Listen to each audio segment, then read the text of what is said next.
Well, a blessed good morning to all of you under the sound of my voice. Welcome again to Moments of Inspiration with your friend Minister Rick, coming to you from a sun-shining Hatchet Bay, Eleuthera in the Bahamas. Our thoughts and prayers today are with those who have suffered the ravages of Hurricane Eta down in the South America and now in Florida.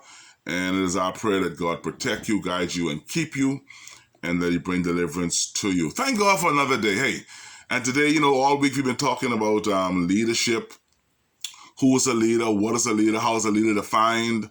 Who all should be a leader? Who qualifies to be a leader? And remember, all of us are leaders in our own right. You just need to define your purpose. And once you define your purpose, you will understand where your leadership direction will take you. And so in Christ, we are leaders.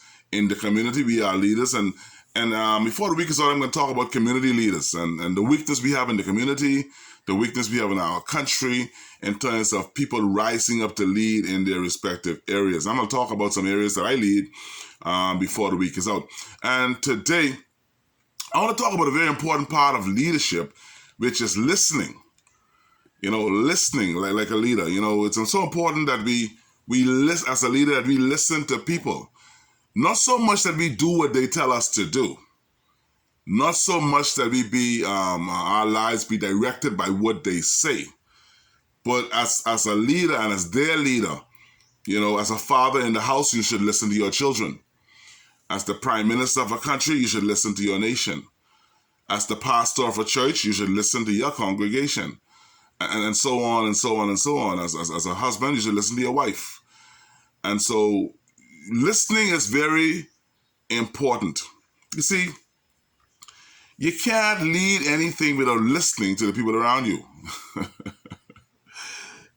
Let me say it again so that you can really soak that into your system this morning. You can't lead anything without listening to the people around you. Yes.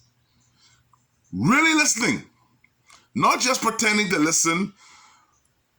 You see, because when you listen to your team, your family, your country, your church, colleagues, and your boss, you learn what the key challenges are in your team or with their project when you're listening to them.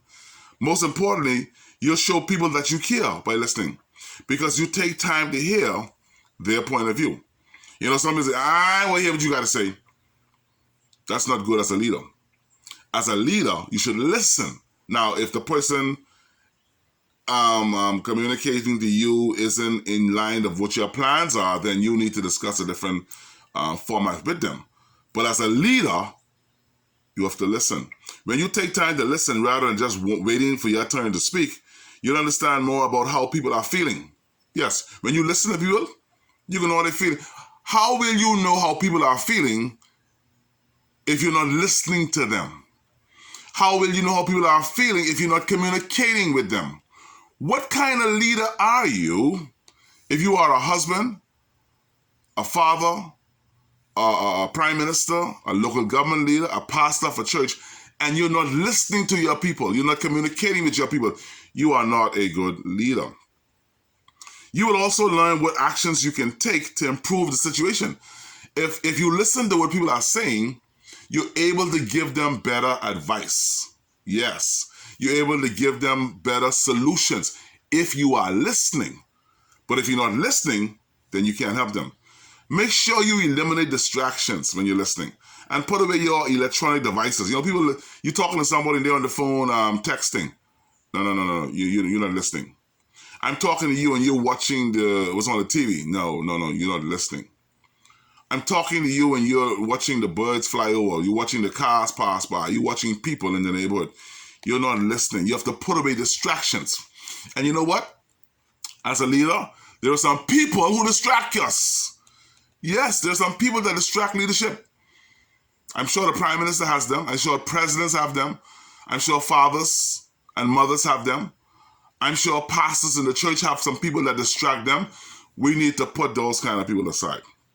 Listen, be present and show signs that you're actually listening, like nodding your head and reiterating what they say. Oh, yes, I hear what you're saying. I understand what you're saying. Yes, that's a good idea. Yes, we can implement that. Yes, I'll think about it. Yes, I think you're making sense. Those kind of responses give the person you're talking to an indication that you're listening to them. Let me close with this. The next time you're talking to someone, observe your own behavior. Don't observe the behavior of the person you're listening to. Observe your own behavior. Did you listen? Or were you just thinking about what you were going to say next? To become an effective leader, you have to be an effective listener. Jesus listened to his people, his disciples. He sat them down. He not only spoke to them, but he listened to them. And if you're going to be effective leaders like Jesus Christ, we have to be effective listeners. Sila, think and act on these things. God bless you today.